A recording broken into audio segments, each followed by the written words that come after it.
Talk Business Arkansas is brought to you by the Arkansas Farm Bureau, the Arkansas State Chamber of Commerce and Associated Industries of Arkansas, the Electric Cooperatives of Arkansas, Noble Strategies, the Arkansas Healthcare Association, and Delta Trust and Bank.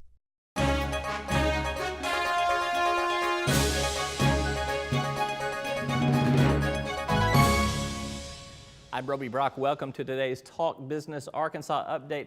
A lot of changes are going to be discussed about the Arkansas Constitution, but first, we're going to take a look at some of the biggest publicly traded companies in Arkansas who are making news. Windstream Corporation's fourth quarter pushed its full-year results to a 44% increase in revenues and flatline profits as the telecom and data provider continued tweaking its product and service mix. Perhaps more importantly, the company's management underscored a commitment to maintaining a solid dividend payout. For the full fiscal year, Windstream's revenue climbed to $6.16 billion. Net income was relatively flat at $168 million. America's Car Mart posted third quarter net income of nearly $8 million on revenue of $119 million. The results were an improvement from a year ago when Car Mart recorded net income of $7.3 million on revenue of $105 million. The Bentonville-based used car chain said the increase in profits and sales came despite increased pressure from competitors. USA Truck announced that turnaround specialist John Simone has been appointed president and CEO and has joined the company's board of directors. Former CEO Cliff Beckham has returned to his previous role as the company's chief financial officer. Both changes are effective immediately. Van Buren-based USA Truck lost $17.5 million in 2012. Well, after the break, we'll run through some of our political headlines, and later we'll be joined by State Representative Andrea Lea. Her House State Agencies Committee will be debating some potential changes to the Arkansas Constitution. I'm Roby Brock. This is Talk Business. I don't think it's going to be an easy conversation because they are very strong-willed. I think it's going to be important to us that we know that you're somewhere in a facility that looks after you, has compassion, has care, and you respect it. I mean, I'd love to look after them, I'd love to be able to take care of them, but I don't think I could. That'd be a wrong choice on my part. Arkansas's skilled nursing and assisted living centers provide quality care for our seniors. Farm Bureau helps protect its members in more ways than you might think. They've always been the voice of agriculture in Arkansas, working on behalf of folks like me when nobody else would. And Farm Bureau stands for the values that Arkansas families care about. They've protected my right to farm and make a living, which helps everybody who likes food on the table. You know what they say, Arkansas counts on agriculture, and agriculture counts on Farm Bureau. The Arkansas State Chamber of Commerce and Associated Industries of Arkansas. The State Chamber AIA is the leading voice for business at the state capitol and serves as the primary business advocate on all issues affecting Arkansas employers. Our mission is to promote a pro-business, free enterprise agenda and prevent anti-business legislation, regulations, and rules.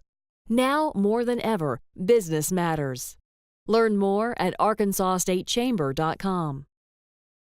On the politics front, a little action from the Capitol today. Governor Mike Beebe signed an anti-human trafficking bill into law on Tuesday. The new law gives victims the right to sue their abductors, and it creates new penalties for anyone who knowingly patronizes a prostitute who is a human trafficking victim. Arkansas had been ranked 4th among states with poor protection laws in the area of human trafficking. House Majority Leader Bruce Westerman said lawmakers are interested in hiring an outside consultant to advise them on the state's Medicaid program. Legislators are looking to shore up the existing program and its $61 million deficit and potentially expand the program under guidelines of the federal health care law. Well, after this word from our sponsors, what changes could be coming to the Arkansas Constitution? I'll sit down with State Representative Andrea Lea, whose House State Agencies Committee will be looking at some potential changes. I'm Roby Brock. This is Talk Business. Noble Strategies is a bipartisan state and federal government affairs firm with a successful track record of providing effective advocacy for business, government, and nonprofit entities. Noble Strategies provides service in areas such as lobbying, public affairs, trade association management, and marketing campaigns. Learn more at noblestrat.com. I was looking for a bank that could best protect my finances. That shared my passion for my business's potential. A bank that offered investment expertise, lending support, insurance guidance. A bank that delivered full financial support. That's how I found True Balance. True Balance. From my bank. From my bank. Delta Trust and Bank, the expertise to meet all your financial needs. One of the real advantages of electric cooperatives membership is having a voice in our state's energy future. Not a week goes by without important energy issues making headlines. These are issues that need to be discussed. And you should know that as policies are being developed, the cooperatives are looking out for our members, advocating what's best for you. We are your friends and neighbors. We are your local electric company. The electric cooperatives. We are Arkansas. Joining me now is State Representative Andrea Lea. She chairs the House State Agencies Committee, which will be looking at some potential changes to the Arkansas Constitution. You ready for that endeavor? I think I am. I think this is my third term on state agencies, so I've gotten to be through it all the way through. You could have gotten maybe some redistricting thrown back in there. That would have been fun for us to do that all over again. I'm good. I'm good. That's for someone 8 years from now. All right. And I'm good with that. Let's talk about the process of constitutional changes. I think a lot of our audience probably understands that the Senate has some joint resolutions, the House has some joint resolutions. Walk folks that don't know the process through how you guys whittle that down and then get it to the point where you actually vote on what's going to be out there. Well, senators file their bills, their joint resolutions, and House members file their joint resolutions. Each committee separately votes on what they want to send out, and then we meet jointly as a committee at some point. My understanding right now is Senator Williams is going to be hearing his joint resolutions like regular bills throughout the regular committee process. My plan right now is to have a separate committee meeting that hears nothing but the joint resolutions. And is there some sort of protocol where the House gets to refer more? Since you can only do up to 3, it's an uneven number, and there's this kind of unspoken rule of who gets to refer to out if there are 3 that get to. Tell me how all that works. I'm confused. It's basically a gentleman's agreement, and so this year the House gets to refer out to. You know, really, do we need to refer out any? So we say gets to refer out to. Last year, 2 years ago, the Senate got to refer out to, and they only referred out 1. So this year, it's our turn for 2 and their turn for 1. And of course, you do know there's another amendment that can go out there that isn't part of this mix of 3. Right. And that's if it just deals with salaries and nothing else. Yeah, so there can be 4, but that's kind of a little known fact. Very arcane, very good. You must be chair of the committee, obviously. I know something. Yay. Let's talk about what you have seen filed on the House side. Just some of the things that come to mind in your neck of the woods. What do you think is most interesting? Well, the one that's being discussed a lot right now is the ethics one. As you know, Regnant Populace, the citizens group, got together an ethics reform to put it on the ballot last time. And we have a senator actually and a representative that are drawing one up right now that addresses some of those concerns. It's kind of, we're calling it an ethics bill. One of the other discussions I hear is dealing with term limits for legislators. Another one is dealing with and this was filed both in the Senate and the House, and that's dealing with the election of highway commissioners as well as game and fish commissioners. Yeah, and you filed one on highway commissioners. I did. Right? I filed one. Why do you think that's good public policy? You know, part of it is, and I'm not positive it's good public policy. I think it's worth discussing, that's for sure. And one of the reasons is because of the amendment, the bill we passed, the constitutional amendment we passed last time with the sales tax. Now, let's make sure it's spent fairly throughout the entire state instead of focused in certain areas. And sometimes an election makes that happen. A lot of talk too about tort reform. I would say that if I was a gambling man, I would say that there will be a tort reform measure of some shape, fashion, or form. And if you gambled on that, you would win. I'm fairly confident some level of tort reform will come out. You think that one definitely, some form of that comes out of your joint committee when y'all meet to refer them out? If I were a gambling woman, yes.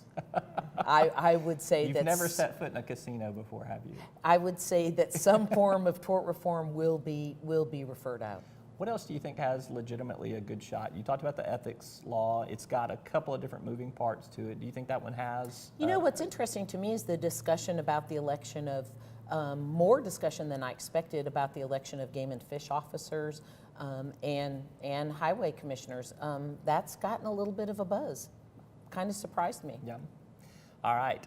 Anything in there that you see that you'd be willing to go on the record as saying, I think that's a terrible idea. I'm going to make sure as the chairwoman of this committee, that one never sees the light of day. You know, I'm glad you said that, because after sitting there in my freshman year and then last year and this year, I want to make sure that all 20 members of the committee feel equal in getting to have their voice heard. I didn't feel that way 2 years ago, and I didn't feel that way 4 years ago. So no, I'm not willing to say as a chairman, I'm purposely going to kill something. Because I want all 100 of us in the House are equal, and I want them to all feel that way. I certainly didn't feel that way. And you don't think there's any chance that you guys, because the law allows you to dredge up redistricting again. You sure you don't want to go there? You know what, I think we just need to live with where we're at, and they can deal with it 8 years from now. All right. You also are going to get to deal in your committee with any election law changes. I know the Senate State Agencies Committee has passed out the voter ID bill that Senator King, when he was a representative, was able to get through. You have a Republican majority on that committee. Do you see any problems with that bill in that committee? Right now, I do not. I'm thinking it's being voted on the floor today, the Senate floor today, which means it would be in my committee Friday. I don't see a problem with that getting out, no.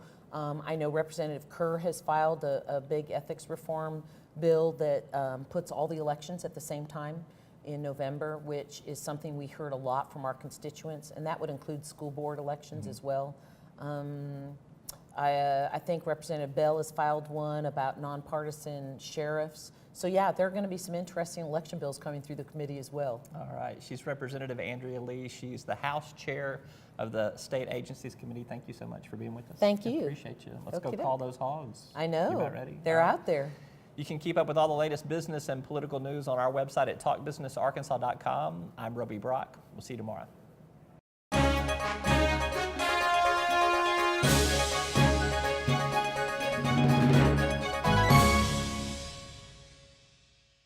Talk Business Arkansas is brought to you by the Arkansas Farm Bureau, the Arkansas State Chamber of Commerce and Associated Industries of Arkansas, the Electric Cooperatives of Arkansas, Noble Strategies, the Arkansas Healthcare Association, and Delta Trust and Bank.